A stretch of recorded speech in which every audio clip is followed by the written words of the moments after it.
ফিলিস্তিন জিন্দাবাদ। একদিকে রাশিয়া ইউক্রেন, অপরদিকে ইরান, ইসরায়েল, যুক্তরাষ্ট্র, ইয়েমেন, লেবানন জুড়ে চলছে তৃতীয় বিশ্বযুদ্ধের উত্তেজনা। আর এরই মধ্যে আমাদের হাতে এসেছে গুরুত্বপূর্ণ আপডেট, আন্তর্জাতিক সংবাদ। শুরুতেই থাকছে হামাসের পাতা ফাঁদে ঝাঁকে ঝাঁকে মরছে ইসরায়েলি সেনা। এবারে থাকছে কাশ্মীরে পর্যটকদের উপর হামলায় নিহত বেড়ে 26। আরও জানাবো যুদ্ধবিমান দিয়ে মোদিকে পাহারা দিল সৌদি আরব। এবারে থাকছে হাইড্রোজেন নাকি পরমাণু বোমা, কোনটি বেশি ভয়ঙ্কর, এ নিয়ে থাকবে বিস্তারিত প্রতিবেদন।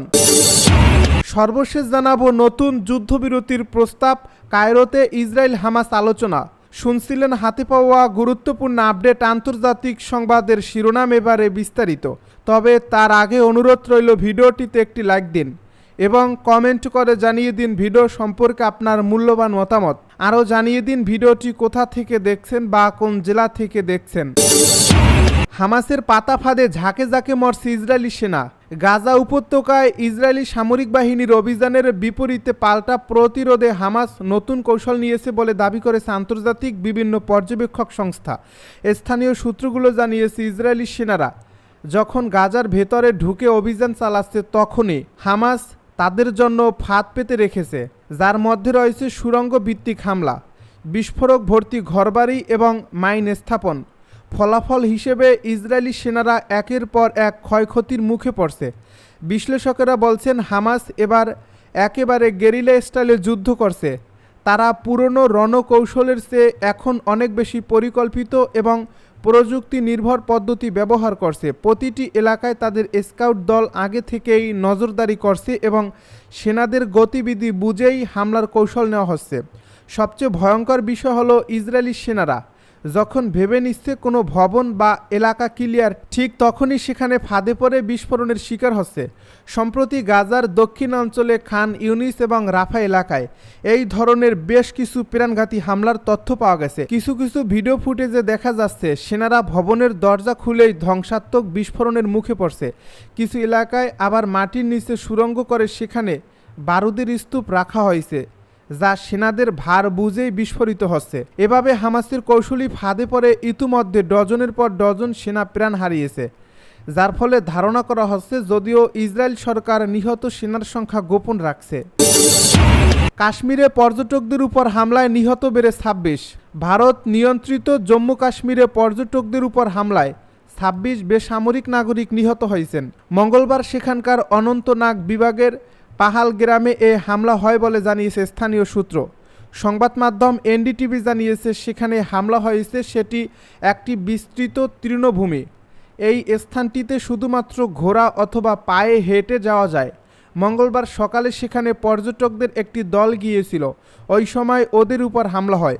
জম্মু কাশ্মীরের মুখ্যমন্ত্রী ওমর আবদুল্লাহ জানিয়েছেন নিহতদের সংখ্যা এখনও নিরূপণ করা হচ্ছে। তিনি বলেছেন বেসামরিকদের উপর এখন পর্যন্ত আমরা যেসব হামলা দেখছি সেগুলোর তুলনায় এটি অনেক বড়। এই ঘটনার পর প্রধানমন্ত্রী নরেন্দ্র মোদী দেশটির স্বরাষ্ট্রমন্ত্রী অমিত শাহের সঙ্গে ফোনে কথা বলেন এবং তাকে যথাযথ ব্যবস্থা নেওয়ার নির্দেশ দেন। এরপর অমিত শাহ ভারত নিয়ন্ত্রিত কাশ্মীরের রাজধানী শ্রীনগরের উদ্দেশ্যে রওনা দেন। সেখানে তিনি একটি জরুরি বৈঠকে বসবেন। বার্তা সংস্থা পিটিআই জানিয়েছে হামলাস্থল ছিল পাহালগামের বৈশারণ তৃণভূমিতে। সেখানে একটি রিসোর্টের কাছে হামলার পর অনেকের মরদেহ পড়ে থাকতে দেখা গেছে। বার্তা সংস্থাটি আরও জানিয়েছে ভারী অস্ত্রশস্ত্রে সজ্জিত অস্ত্রধারীরা পাহাড়ের উপরের তৃণভূমির গাছপালা আড়াল থেকে বেরিয়ে আসে। তারা 40 জনের একটি পর্যটক দলকে ঘিরে ফেলে, এরপর এলোপাতাড়ি গুলি শুরু করে। যুদ্ধবিমান দিয়ে মোদিকে পাহারা দিল সৌদি আরব। সৌদি আরবের ক্রাউন প্রিন্স মোহাম্মদ বিন সালমানের আমন্ত্রণে দেশটিতে সফর করছেন ভারতের প্রধানমন্ত্রী নরেন্দ্র মোদী। গত 40 বছরের এটিই কোনো ভারতীয় প্রধানমন্ত্রীর প্রথম জেদ্দা সফর। মঙ্গলবার সকালে সৌদির উদ্দেশ্যে যাত্রা শুরু করেন নরেন্দ্র মোদী। এ সময় মোদীকে বিশেষ সম্মাননা দিয়েছে মুসলিম এই দেশটি। ভারতীয় সংবাদ মাধ্যম এনডিটিভি জানিয়েছে মঙ্গলবার প্রধানমন্ত্রী নরেন্দ্র মোদীকে বহনকারী বিশেষ বিমানটি জেদ্দায় উপসাগরীয় দেশটির আকাশসীমায় প্রবেশ করলে সৌদি আরবের যুদ্ধবিমানগুলো বিশেষ উদ্বেগ হিসেবে ওই বিমানকে পাহারা দিয়ে নিয়ে যায়। ভারতের পররাষ্ট্র মন্ত্রণালয় থেকে প্রকাশিত এক ভিডিওতে দেখা গেছে নরেন্দ্র মোদীকে বহনকারী বিমানের পাশে F-35 যুদ্ধবিমানগুলো রয়েছে। সামাজিক মাধ্যম এক্সে দেওয়া পোস্টে ভারতের পররাষ্ট্র মন্ত্রণালয়ের মুখপাত্র রণধীর জয়সওয়াল বলেন, বন্ধুত্বের উদাহরণ। প্রধানমন্ত্রী নরেন্দ্র মোদী রাষ্ট্রীয় সফরের বিশেষ নিদর্শন হিসেবে আকাশসীমায় প্রবেশের সঙ্গে সঙ্গে সৌদির বিমান বাহিনী তার বিমানটিকে পাহারা দিয়ে নিয়ে যায়। এনডিটিভি বলছে, এই পদক্ষেপকে দুই দেশের মধ্যে প্রতিরক্ষা সহযোগিতা আরও গভীরতা করার লক্ষ্য হিসেবে দেখা হচ্ছে। যদিও মোদির সৌদি আরব সফর এই প্রথম নয়। 2014 সালে ক্ষমতায় আসার পর থেকে এ নিয়ে তৃতীয়বার সৌদিতে গেলেন মোদি। এর আগে 2016 সালে এবং 2019 সালেও দেশটিতে সফর করেছিলেন তিনি। 2023 সালে ভারতে এসেছিলেন সৌদি যুবরাজ মোহাম্মদ বিন সালমান। হাইড্রোজেন নাকি পরমাণু বোমা, কোনটি বেশি ভয়ঙ্কর? সম্প্রতি সফলভাবে হাইড্রোজেন বোমার পরীক্ষা চালিয়েছে চীন, যার ফলে প্রশ্ন উঠছে যে হাইড্রোজেন নাকি অ্যাটম বোমা কোনটি বেশি ভয়ঙ্কর। চীনের এই পরীক্ষার ফলে বিশ্বজুড়ে উদ্বেগ আরও বেড়ে গেছে।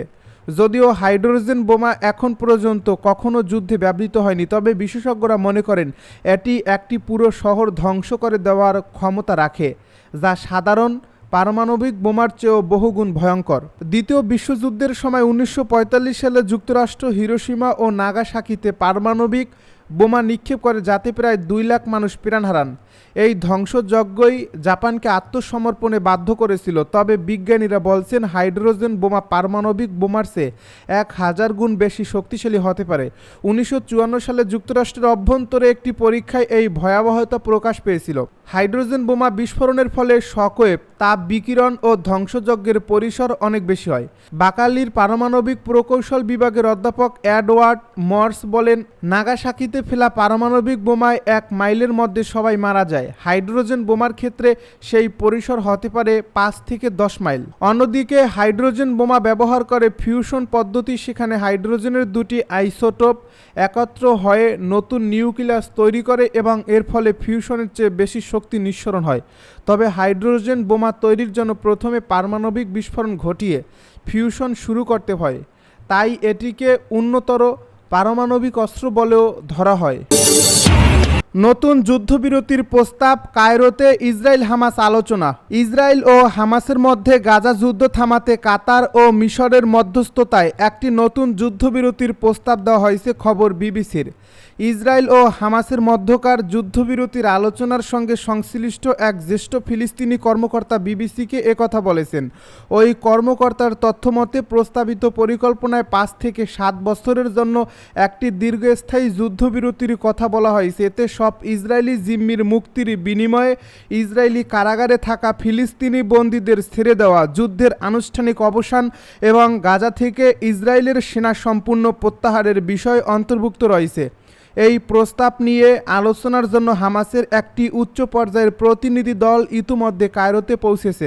এদিকে সোমবার গাজা উপত্যকায় ইসরায়েলি বাহিনীর বিমান হামলায় অন্তত 22 জন ফিলিস্তিনি নিহত এবং আরও 42 জন আহত হয়েছেন বলে জানিয়েছে হামাস পরিচালিত স্বাস্থ্য মন্ত্রণালয়। এই হামলায় খান ইউনিস, জাবালিয়া, বেইত লাহিয়া ও গাজা শহর সবচেয়ে বেশি ক্ষতিগ্রস্ত হয়েছে। এই পরিস্থিতির মধ্যেই কায়রোতে আলোচনা চালিয়ে যাচ্ছেন হামাসের রাজনৈতিক কাউন্সিলের প্রধান মুহাম্মদ দারবিশ ও মুখ্য আলোচক খলিল আল হাইয়া। এর আগে ইসরায়েলের পক্ষ থেকে প্রস্তাব ছিল হামাসকে নিরস্ত্র করার শর্তে 6 সপ্তাহের যুদ্ধবিরতি, যদিও হামাস তা প্রত্যাখ্যান করে। 2007 সাল থেকে হামাস গাজার শাসন ক্ষমতায় থাকলেও ফিলিস্তিনের কর্তৃপক্ষ জানিয়েছে হামাস এখন পশ্চিম তীর ভিত্তিক ফিলিস্তিনি কর্তৃপক্ষ বা নতুন কোনো প্রশাসনের নিকট গাজা হস্তান্তরে রাজি। তবে নেতানিয়াহু ইতিমধ্যে এই প্রস্তাব নাকচ করে দিয়েছে।